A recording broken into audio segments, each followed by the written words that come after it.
Hello, everyone.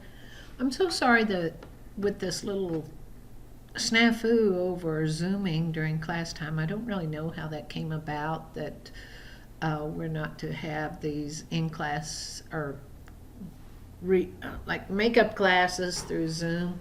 I have some thoughts about that, but I won't share them right now because I'll make my video too long. But I didn't want you to go without some explanation if you weren't able to log on last week of the first essay assignment. I had in mind we'd do a little bit more practice, but I have the essay assignment up here before me, and I wanted to talk you through a little bit of this, and then please email me if something's not clear, or call me. You have that number, and just like you, I'm probably not going to go too many places today. So first off, this first formal essay that you're writing, remember these formal essays are weighted most heavily, and they're a little more challenging than the formal essays you had in Comp 1. But so first things first, you're writing a comparative analysis, and that means you're taking two of the short stories or two of the literary works and trying to compare aspects of those. Of course, it could also and should probably also include some contrast, but the end goal is a 4 to 6 page paper. And then I just wanted to draw your attention to this, though we've talked about it before, that all of these selections in this short story unit are linked by theme of initiation.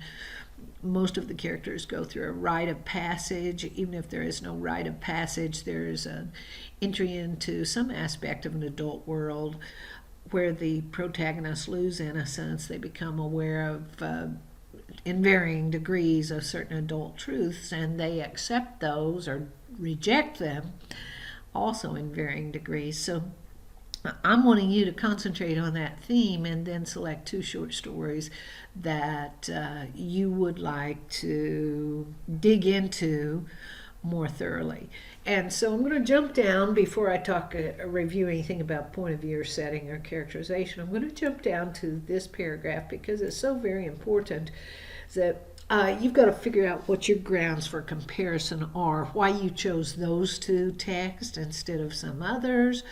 What are your reasons? I mean, right there I'm trying to get at, like, why bother? What's interesting or significant, or how does putting these two texts side by side cause you to notice things that you would not have noticed if you did not pull them into a conversation with each other. So that's a really important part. You have some choices about the pattern of development, but certainly those two selections side by side should help us come to an insight or depth of understanding that we wouldn't have come to if we had just read one at a time. Anyway, so I'm off that point for just a moment, and the things I would like for you to think about, you could do 1, 2, or 3 of these, are point of view, which always influences the story that we're getting. Setting, we spent an entire week thinking about the way setting influenced action and influenced character development, and I'd like for you to consider addressing that in your essay as well. And then characterization, which as I tried to emphasize, I find this most interesting, but you can't get to characterization without point of view and some look at setting, it seems to me. But how the author has chosen to develop the character, what kind of internal conflict that individual is having, what growth or transformation goes on, and so forth. At the bottom of this assignment sheet, I've given you a couple ideas of what could possibly be done in terms of pulling some of the two selections together, and I'm going to be posting another little video here in just a moment so that I don't get this one too long, where I'm going to be showing you some of my own thinking and pulling two together just as a model of what might be done. So let me scroll down here, and then as kind of concluding remark, You're going to be using MLA style to set up the essay.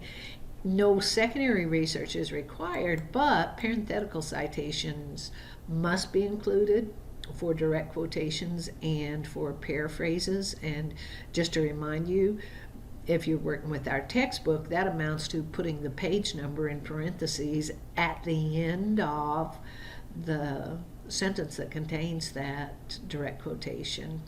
Anyway, also you're going to have a works cited page, and this is the order of your entry. Please don't drop back and use APA style manual, even though if you took Comp 1 somewhere besides East Central, you may have studied something besides MLA.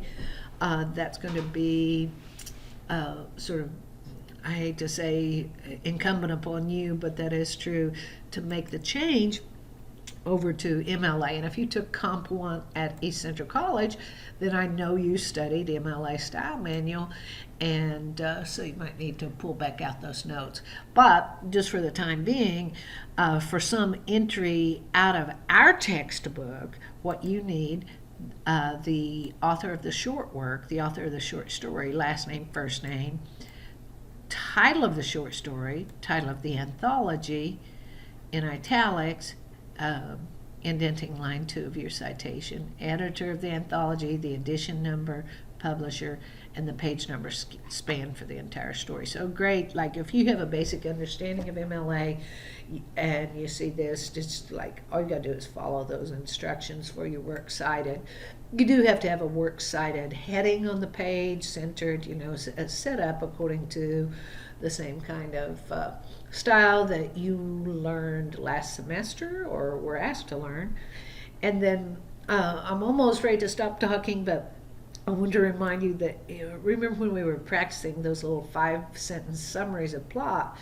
You can include those for sure, but then that's it. Don't return to plot and summarize the action instead of analyzing what that means.